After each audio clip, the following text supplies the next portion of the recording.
Good morning. Welcome to Madison Square Garden. I'm Dan Sabrine with the Knicks Public Relations team. We want to thank you for joining us for today's special press conference as we introduce the 29th head coach in Knicks franchise history. I would also like to welcome everyone watching on MSG Networks and streaming the press conference. Before we get started, I'd like to introduce the gentleman here on stage. To my left is Knicks President Steve Mills. Joining him to the far left is Knicks General Manager Scott Perry. And seated in the middle is the new head coach of the New York Knicks, David Fizdale.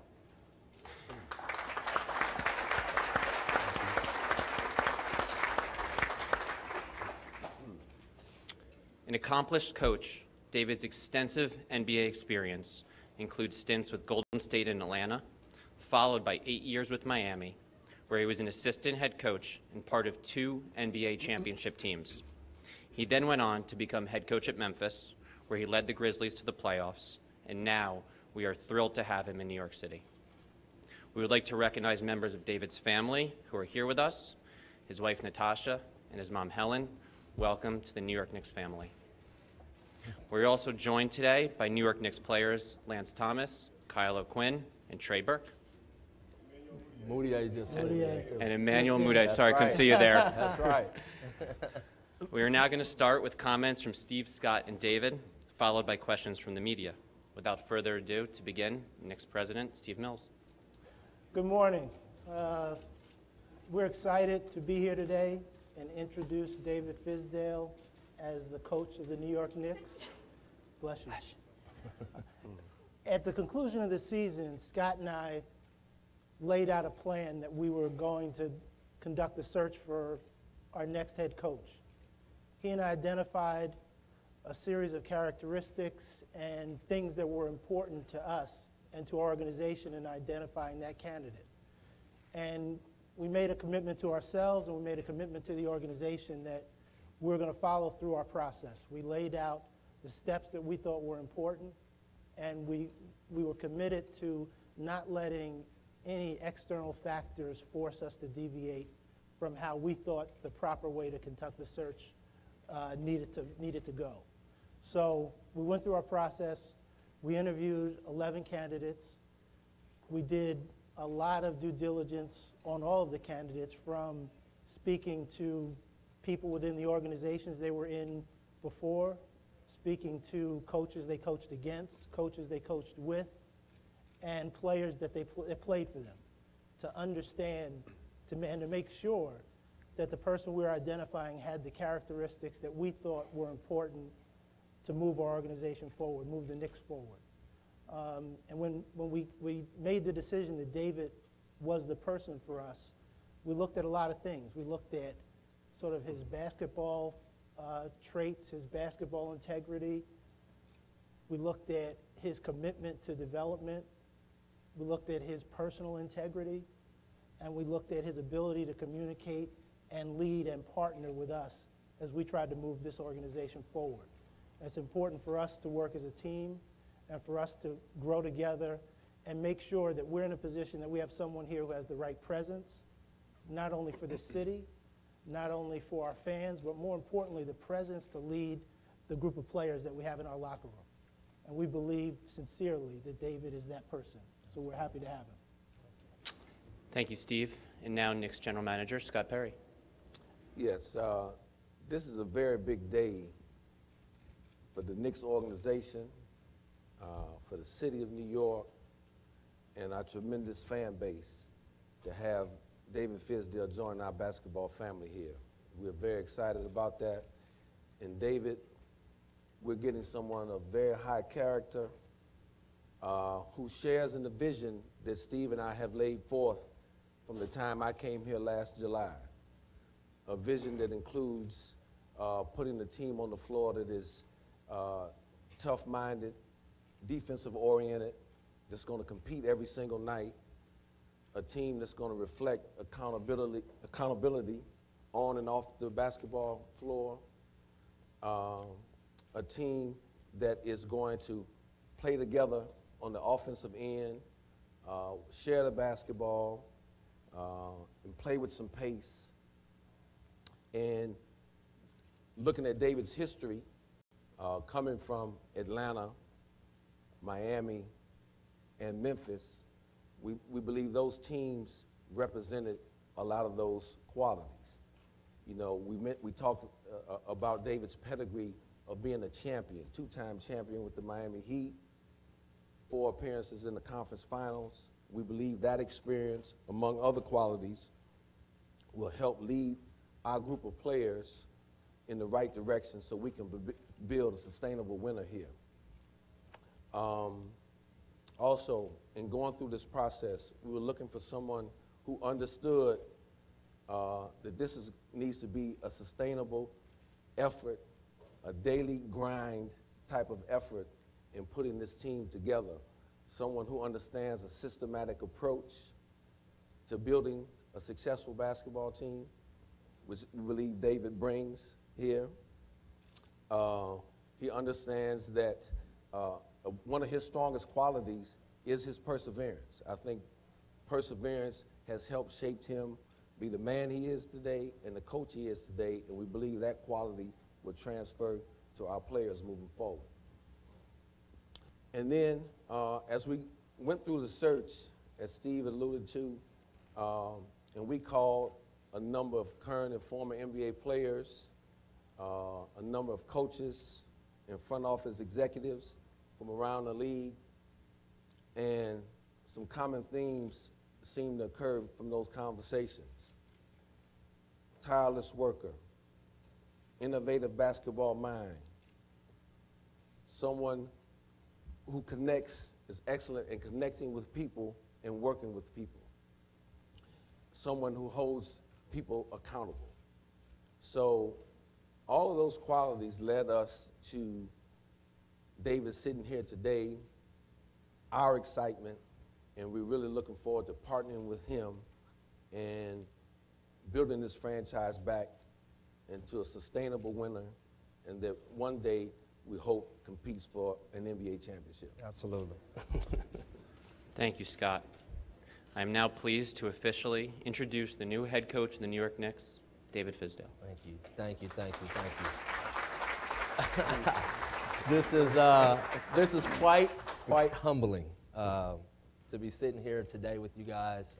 I'm so honored to be the head coach of the New York Knicks. I mean, you can't dream of this stuff. You know, I want to start off before I get into it with I want to thank, there's a lot of people when I was fired that reached out to me, that took time and spent time with me, texted, called, checked on me, made sure I was coming out of the house. Those people know who they are. I want to thank you. I want to thank my lovely wife and my awesome mother here. The 2 reasons that I'm probably sitting up here with you are these 2 women. I hope I make you proud. I'm very grateful that you're in my life. I used to tell my mom I was going to play in the Mecca. I'm going to play in the Garden one day when I was a little kid, and I ain't get to do that. I'm going to be coaching here, though. That's right. That's right. I want to thank these 2 gentlemen right here. They talked about the process. I can't tell you how enjoyable it was to meet with these gentlemen, to get to know them. Immediately, you feel character from them. You know, you just feel it coming. It just oozes out of them. Just great human beings, great husbands, great leaders. I'm just really excited about collaborating with you guys and going forward to do exactly, fulfill that vision that we talked about in that interview process.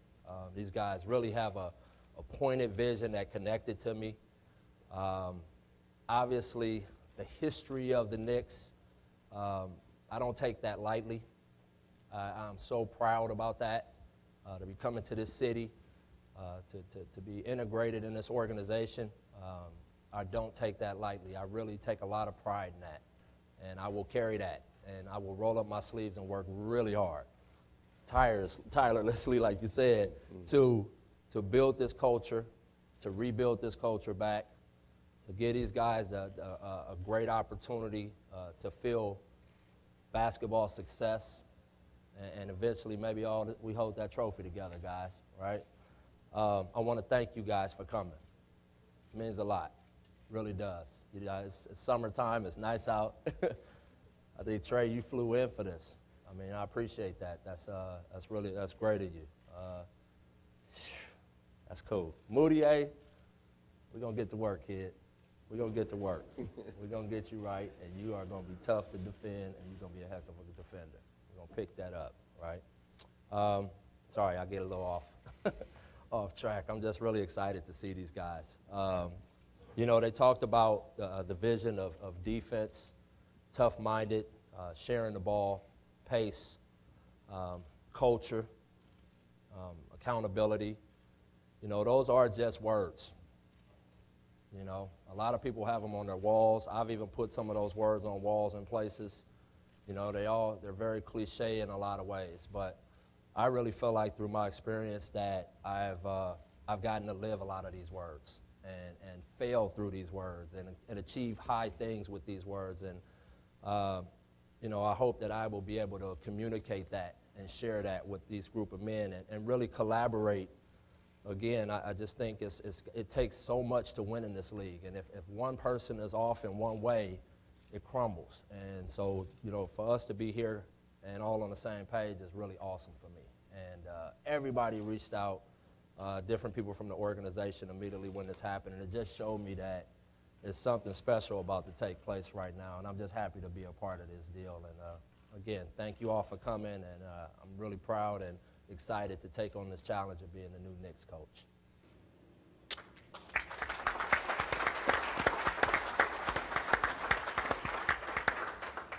Thank you, David. Now we're going to open up the floor for questions from the media. If you would like to ask a question, please raise your hand, and a microphone will be brought over to you. When it's your turn, please state your name and affiliation. Thank you. Ian Begley, ESPN.com. You know, Coach, you mentioned some of those players over there. I think Knicks fans are wondering, what are your thoughts on Kristaps Porzingis as a player and how he fits into the future of this organization, because he does have the extension coming up this summer? I would say the best way to describe he's the future of the NBA. I mean, you look around these teams that's still playing right now, and they all got guys that are super long, super athletic, super skilled, super tough-minded, incredible workers, and that is what he embodies. You know, obviously I don't know him personally yet, but I did my background too, and he fits all of the qualities of a megastar. And a guy who can really propel a franchise forward to high places.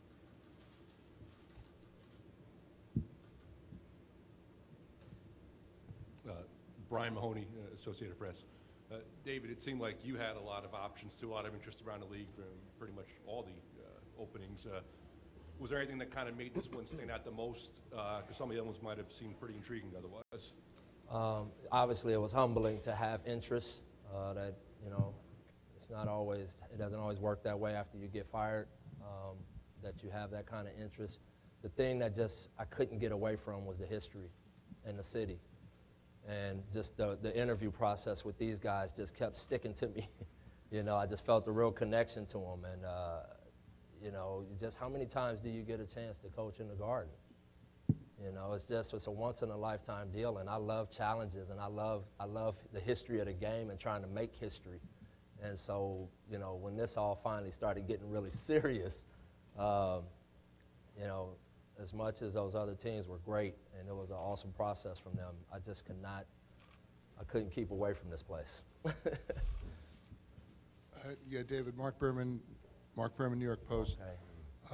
When do you plan to actually head to Latvia, and what prompted We're working your on decision? that right now. Okay. The plane's warming up. And also, just talking to some people from Memphis, they said your relationship with Gasol, you learned a valuable lesson. Do you agree with that, and you know, how so? Well, yeah, because I really take ownership in that.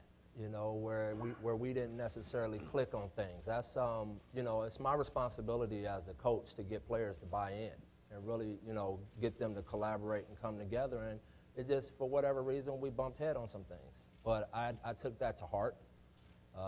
You know, my wife could tell you better than anyone. I've been meeting with some super leaders from all industries and all walks of life, and just getting their feedback on how to manage and deal with different situations, and really just tried to dive into, you know, getting better and growing from the situation. And you know, I'm really tough on myself. I self-reflect, you know, which is not always easy to look in that mirror and say that you are part of the problem. And you know, hopefully I really grew from that, and I can apply it to this situation. And Mark, that's one of the things that I think is important for us to add. That was an important part of our discussion.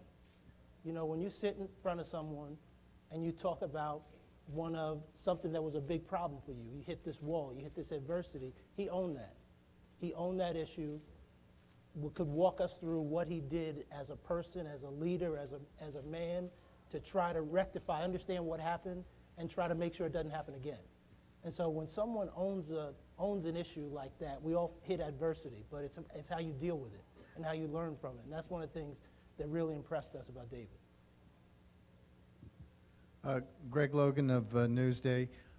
When you talk about what happened in Memphis, it sounds like you were trying to change the style of play there, and it just didn't fit Gasol. What is your plan here? What type of style do you plan to implement here, and do you think that the ingredients here, including Porzingis, are a better fit for what you want to do? Yeah, I mean, in Memphis, I did try to tweak the style of play and really update it and get it to where it's a more modern style without necessarily losing the power play that Zebo and Mark both had. So that's why I made sure that they probably both touched the ball record times in the post that year if you go back and look at the analytics of it. But you know, we had to open up the floor to get Mike Conley more space to open up his game, and no one suffered. And so I think everybody ended up having a great year. You know, I don't feel like the style of play was at all part of, you know, the main issue. But coming here, I just think I see athletes. I see speed. I see a physical toughness to us. I want to get up and down the court. I want to share the basketball. I want to attack the paint. But none of that will start without us being a great defensive team. You know, we're going to be a team, you know, that really plays a pressure, physical style of basketball, get a lot of deflections, try to get a lot of steals, get into the open court, and earn the right to go play a more free-flowing attacking style of offense. And let me add, too, that one of the attractive things in analyzing David's basketball background, especially his time in Miami, where they established a culture of, I thought, of being the best conditioned team in the NBA. And that's and I think when you do that, you give yourself an opportunity to maximize what guys can do on the court. So that was very attractive to us. Okay, we can get a culture established where we're going to be in elite condition, and we're going to be a team that competes, fights, and defends every day. And I know you guys have heard me say that a number of times since I've been here. And I think that's will become very apparent as we move forward.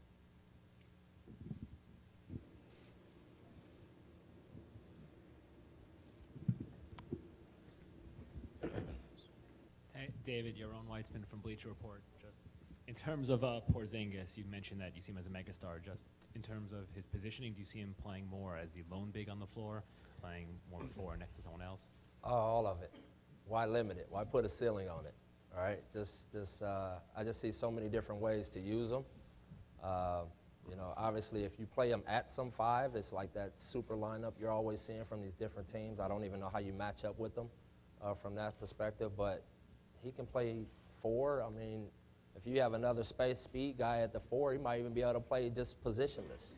And I don't want to put any kind of ceiling on him or any of these other guys. We haven't worked together, so I want to give them a clean slate and try to build them up to be the best players they can be, and put a lot of confidence in them, in the fact that when we work at this, you can use it and apply it and be a better player because of it. So that's going to be my vision for every guy that gets in front of me. I'm going to make sure that I don't put a ceiling or have a judgment or a perspective where I'm like locked into something about these guys. I want to have a real open mind about their development and growth and allow them the freedom to grow. Steve. I can't even. Steve Popper from the Bergen Record. David, you guys have talked about the long-term picture here, but the possibility of no Kristaps next year. Your thoughts on what you could be facing this year? You took a veteran team in Memphis right away. What you see for next season? Yeah, I think it's I see opportunity. You know, without Kristaps, you know, it's going to be some other guys that have to step in and really take on bigger roles, and also have to collaborate and lean on teammates more for us to have success and grow and get better. So, you know, that's a challenge I knew I was going into. I'm actually looking forward to it because I feel like, you know, we're really going to build something. You know, I walked into something established in Memphis, and that was something, you know, that was good for me because I had to navigate a culture that was in place while I'm filling in the gaps from what I knew from Miami. And so that was a great experience for me from that standpoint. And so now coming here just with a, you know, really a clean slate to build something special, I'm really embracing that opportunity and that challenge. David, Mike Vorknow for The Athletic. Hey, Mike. Steve and Scott have talked about kind of building a culture through the past year, and you've talked about that now too. How do you plan on instilling a culture and getting accountability from these guys, and who are your influences in, you know, figuring out your philosophy on all that? Well, obviously, Miami had a huge influence on me when you just talk about my main foundation. But none of this stuff matters if it's not genuine to you, and you don't, mold it to your personality and to the personality of the team and the franchise. So, that's got to be out of the gate how I approach it. And, how you instill it is just an everyday process of how you structure things, how you the values you set from the beginning with your team, the standards that you set for your team, and then holding people accountable throughout the organization, each other, people holding me accountable, a family affair of accountability to everyday things that we do, not skipping steps and not letting people off the hook or shortcut any days of the week. But at the same time, building something around the players that they feel like really services them and really is about making them better people and better players. And so I think when you start talking about culture, which is, that word is kind of getting abused now, I think it's more about a way of being and a way you approach every single day that you go to work. So hopefully that answers your question. Stephan Bondi, New York Daily News. About when you guys talking about hopefully winning a championship one day, but also this is going to be a long process. Do you have a timetable to how long you can turn this into a competitive playoff team? And your relationship with some of the bigger stars that have been mentioned before, how much is that going to help you guys in free agency? Well, but we're not going to put our timetable is that we're going to embrace the journey every day to get better and better every single day. I think that's the key, and I think I mentioned it earlier, and David just brought it about not skipping steps. You can't skip steps to becoming a championship caliber team. It just doesn't happen. I haven't seen it happen. No. And we don't have magic wands to make that happen. But the magic formula, if you will, is the daily grind. Yes. Being committed, being consistent to what we're going to be about. I think that's what you can sense and feel that we're establishing here, and that's what we're very, very excited about. So that's what we're going to do. And obviously, every time we go out to play, we want this ball club to win. We're going to be trying to win each and every night, and I'm sure I speak for Coach on that as well too. But the key in being able to become a winner, you just got to get good at the simple stuff, or get great at the simple stuff each and every day. And that's the important part, is that we have the commitment from Jim Dolan to give us the room to not skip steps, to do the things that we think are necessary to make this team into a winning team and a winning environment. And it's about grinding. Yeah. And it's about us being committed to it and not veering from our course. And I think that was, for me, that was the most refreshing part of when I got to speak to Mr. Dolan, to hear how connected he was with these guys on the vision. It was awesome. It made me, when I left and got in the car, I said, yeah, I think this is where I want to be. And it was really a cool experience from that standpoint. As for the other question, I can't really speak on free agency. I just know that if we build this thing right together with the guys we have here, who I'm focused on here, people will want to come. We're now going to take 2 questions from fans submitted via social media. Jarrell via Facebook asked, what is the first thing you want to establish as coach? Great relationships. There you go. And Matt via Twitter asked, what style of play do you hope to establish in New York, both offensively and defensively? Well, yeah, I mean, I think, again, I want to establish a top-ranked defense, a fast defense, a disruptive defense, a versatile defense, a loud defense, for you quiet guys, a loud defense that sparks offense and gets us into the open court. And once we do have to settle in and play a really a free-flowing, open space offense that has getting everybody involved and sharing the basketball. Thank you. Hey, Coach. Tina Cervasio, Fox 5 New York. Sort of a two-parter. You mentioned you reached out to leaders, and you talked about the people that reached out to you after Memphis. What was the best advice you got that you'll apply here, and were any of those people Pat Riley? Yes.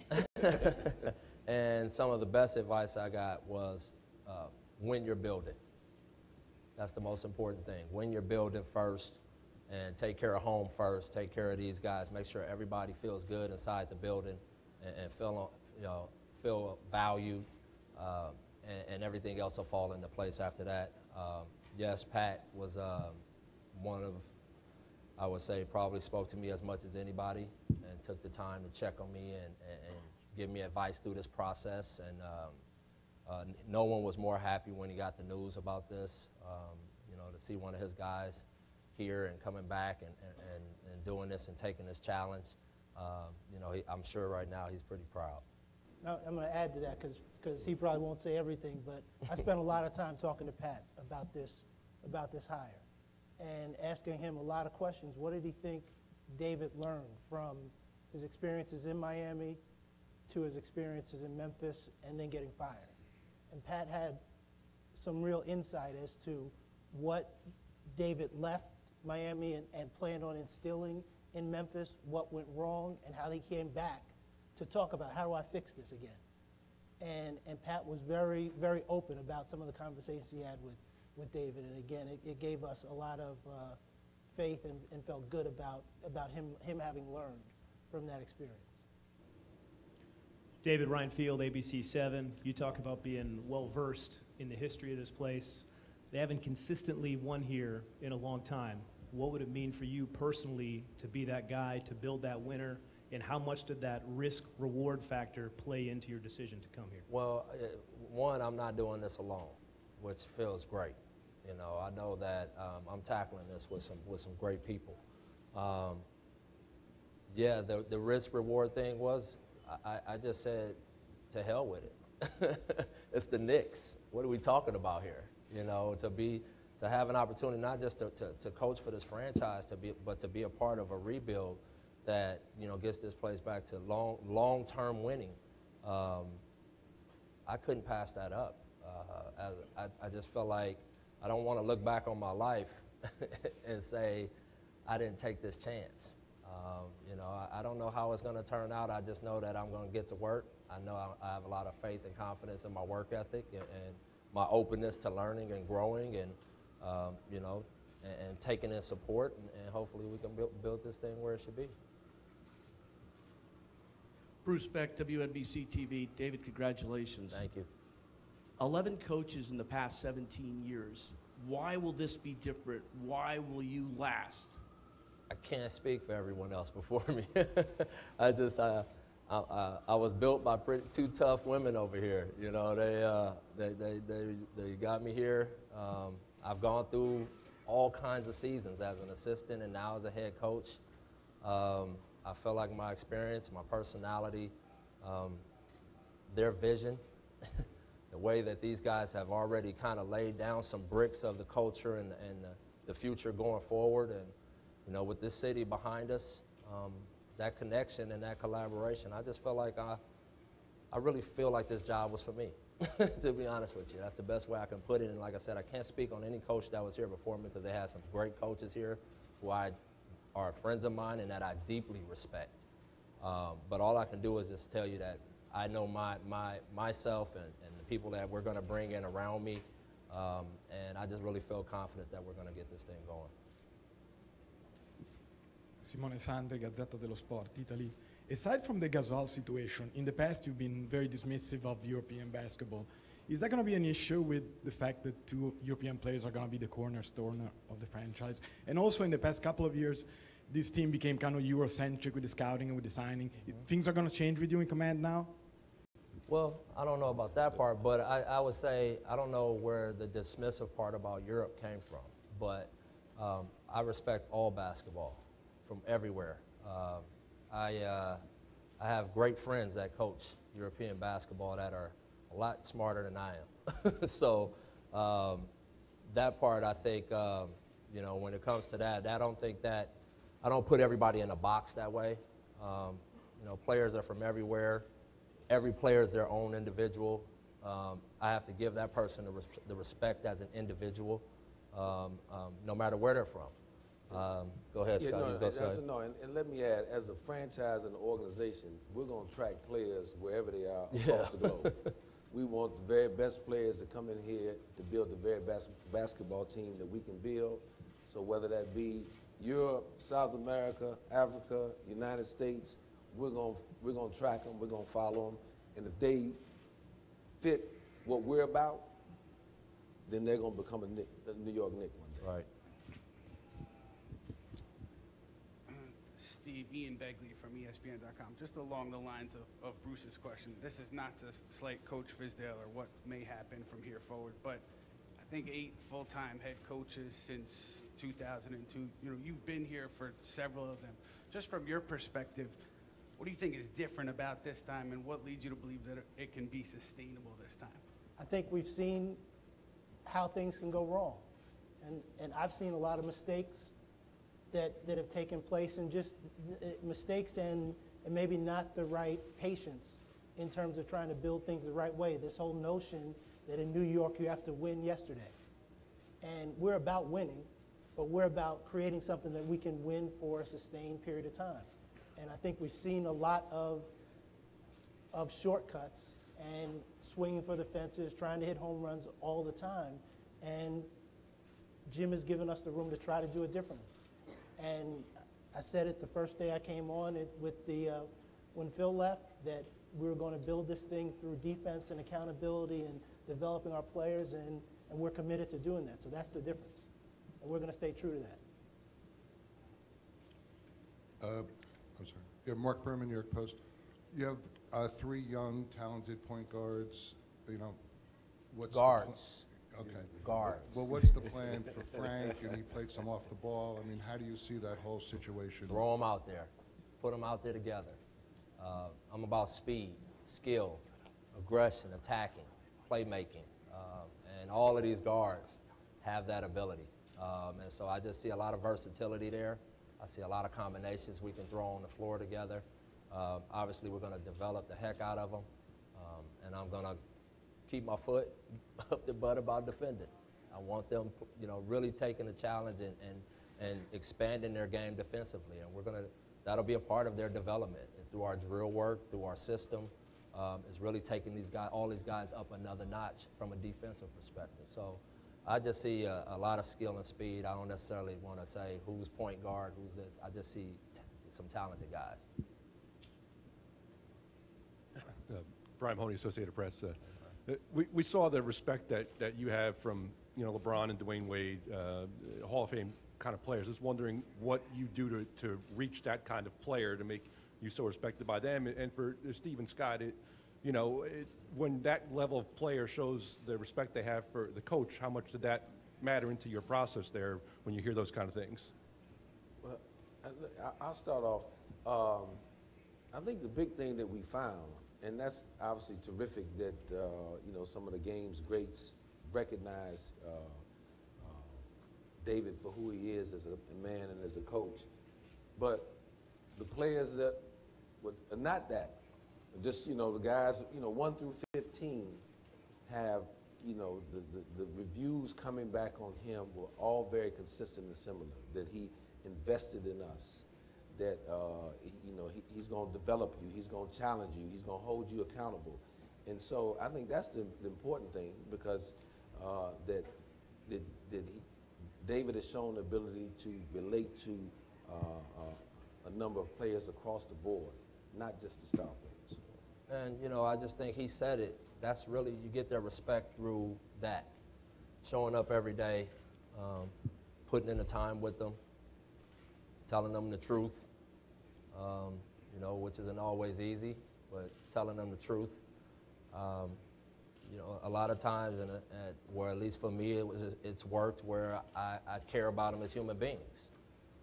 And I spend time with their families, and you know, I'm there for them when they've gone through some serious, real personal stuff, and vice versa. You know, when you're in, I spend more time with my players than I do with my family. So when you're that close, you know, why not, you know, invest in a person as a human being and really care about them as a person? And I think maybe that's been what's connected me to these guys. And it doesn't hurt, you know, with the guys you named to win. You know, when you win together and you hold that trophy together, and, you know, and failing, you know, in the 2 finals we lost together. You know, you learn a lot about people. And you know, if you can all just leave the egos at the door, a lot of times you find that you end up being really closer than just coach player. Yeah, Brian, one of his players said to us that he has the ability to make you uncomfortable and push you to a place where you don't really want to be, but then he can bring you back. And so it's little things like that that I think are important in terms of the psyche and the mentality of a player, and to understand how you can get them to those places where they allow them to get better and allow them to grow, and he can do that. David, your own Weitzman, Bleacher Report. You've talked a lot about things you've learned from your time in Memphis. Is looking back, what's something maybe you wish you'd done differently or would have done differently? And Scott, just to follow up, you said David is, you mentioned that he's an innovative coach. What about him do you view as innovative? You want to start? You want to go? Yeah, go ahead. Okay. I just felt like when I went in there, I saw a team that was, you know, hitting that point in age that their window was shrinking. And I probably went in there a little too much guns blazing and just trying to push them all, push them.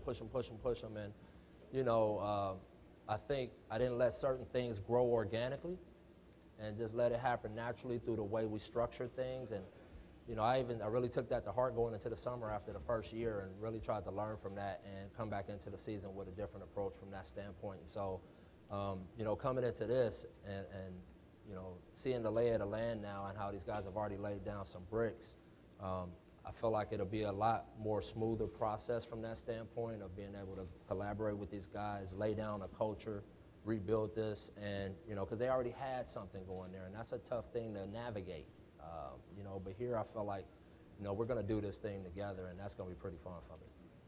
Yeah, you know, while David obviously brings a fundamental base of what he wants to teach and all, what we found him to be is a guy who's constantly seeking new information, trying to, he doesn't put the game into a box. So, I mean, even in his time in Memphis, you take guys who, like both Randolph and Gasol, for instance, they took career numbers in terms of three-point shot attempts. I mean, where a number of other coaches probably would not have thought to do that. He's constantly tinkering with plays, and again, he's going around the coaches around the country, just again, trying to stretch his knowledge base and not think of the game in maybe say the old static ways of, you know, everybody has a position. You know, you hear him talk a lot about positionless basketball and trying, not being afraid to try different combinations. And I think with where the game is going today, that's a very appealing quality that he brings. George Willis, New York Post. David, you've talked about what your plans are for on the court, but in this city there are a lot of things that happen off the court that can impact a team, a lot of distractions, things like that. How prepared are you for some of the brush fires that can occur coaching in New York City? I think when you live in Miami during that era where we went to 4 titles, there was a lot of distractions. There was a lot of stuff that could get guys into trouble. But I think that's where, you know, when we talk about culture and really helping these guys become great professionals, there are things that we have to provide them with: information, education, you know, understanding, patience, that we need to just constantly surround them with that, and that'll help them, I think, navigate this landscape. You know, you can't stay away from everything, but you just try to put in place systematic ways to help your players and to help everyone within the organization, you know, navigate the landscape. I think that's what we're here to help them with. I mean, we've seen all the brush fires and forest fires. We've seen them all. So that's why we're in this together. Yeah. How do we help these guys navigate the situations that they're confronted with? How do we help each other navigate the situations that we're confronted with? But it's you have to look at it and know that you're in it together, and you're gonna have bumps along the road. But we've got to be together and trying to figure out how we're going to navigate and fight through them. Hey, David, this is Bill Roden with ESPN's The Undefeated. Welcome. I got another brush fire question. But seriously, do you think, for you too, Steve, you know, you've grown up here, you've known that basketball sometimes in the NBA is no better than when New York is playing in May. You've got, you know, Boston is coming, Philadelphia is coming, Toronto. Well, but just some of your are there any peculiar challenges do you think of coming to this city and coaching? That's basically my Well, question. I think probably the biggest challenge is the expectations, obviously, from the fan base, from the media. You know that coming into this, and that's part of that's what I like. I actually like the fact that there's an expectation here to have your team playing in May. I mean, I love that, and you know, that's who wouldn't want to be a part of getting the team back to that. And I think you either got to go after it or you're afraid, and I've never been afraid. So I'm really looking forward to this challenge, and you know, like I said, these guys are going to help me through this deal and help me. He's been here the longest and understands all of this stuff, and I think that's going to really help me have success here. And we talked about this in the interview process about, you know, what kind of players can play here. And one of the things I've learned is that there are a whole lot of guys that want to live in New York, but there are not a whole lot of guys that are built to play in New York.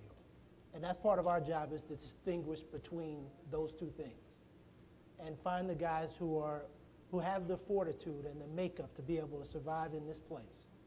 And that's different. And so we have to make sure we have some filters and try to make as few mistakes as we possibly can in identifying the right people for this team. David, Adam Zagoria from SNY, congratulations. Obviously, the NBA draft is coming up. The combine is next week. How involved will you be in that process, and how important are these draft picks that you guys have coming up? Yeah, David will be accompanying us to the combine. I'm happy about that. The search is done now, so we can go with a coach to Chicago. So that'll be a great feeling. And, you know, that's the time that we'll sit down and interview a number of the prospects and really dive in and find out who's going to be the best fit for us moving forward, for how we want to play the game, the character of the young man, et cetera, et cetera. So we're gonna put him to work right away. So, which I love. We're going to take 2 more questions. David, I'm not sure how much thought you've given this yet, but one issue going forward for the 3 of you guys is like Joakim Noah. I mean, he was separated from the team, mutual agreement after a disagreement with Jeff Hornacek. What do you think of Joe as a player, and have you considered the idea of him maybe rejoining the roster now that you're here? He reached out to me and just congratulated me. And, you know, like I said, I'm not putting a ceiling on anybody. Whoever is on our team in front of me is going to get my full attention and investment. And he's obviously given me fits from back in the day. I've got some Noah nightmares from when he was in Chicago, some of those wars. But, you know, like I said, I'm not putting a cap on anybody. yeah, and you know, right now, what we said to you at the end of the season, still, you know, the situation is still at that point, and we're not taking any options off the table in terms of whether Joe will be here or not be here. So we'll keep you posted as we move forward. David, Chris Heisman from the Bergen Record. How do you feel like your views on player development and your philosophy sort of align with this organization? I didn't hear the last part. Can you say How that? do you feel like your views and your philosophies on player development align with this organization specifically? Oh, I mean, it was like you just overlapped when we met in the interview process, and when they started talking about their perspective on player development. I mean, they just hit a lot of bullet points with me from the standpoint of how we assess our players to start, having a view from the standpoint of don't limit them, try to develop things that can really expand their game, developing defense, having coaches that are not just consistently in the gym, but consistently available at all times to eat, to hang out, to come back. I think just the transparency of sharing our work. I'm a person that likes to collect a lot of information, and I like giving the work eyes and a view, and now everybody can see it and say, okay, what if we tweak this, and what if we fix this, and how do we share in this, and so I think when they kept everything they were saying in the interview process is not everyone is saying the exact same things, and what they were saying just overlapped with my philosophy. And when we talk about development, one of the things that definitely came across from David, aside from the on-court development, the off-court development is just as important to him. Right. And I think Steve and I both, when we got together 10, 11 months ago, we felt the same way. So because there's an importance to that. Yeah, we know our jobs are dependent upon a guy's success as a basketball player, but developing the holistic person, we believe, will enhance his ability to be a better basketball player on the floor. So that was very appealing and came through very clear in talking with David. Yeah, I think, David, when we talked about our philosophy, we talked about just the general philosophy when we brought Craig Robinson in to be someone that could somehow impact both the off-the-court development and on-the-court development. And that resonated with David, and we believe in it to our core. And so we'll definitely be in sync on those kinds of things. And the best part, I feel like I've lived it, and it's not foreign to me in any way. I felt that we had a good thing going there, even in Memphis with the development program. And so just their vision of this whole deal, it really just it connected with everything that I thought, and looking at the roster and the talent that we have here, I just felt like it is just a real good marriage. Okay. Thank you, Steve, Scott, and David. And thank you to everyone who joined us here today and those who tuned in. The entire press conference will be available on demand on Knicks.com. Thanks, everyone, for coming. Thank you all.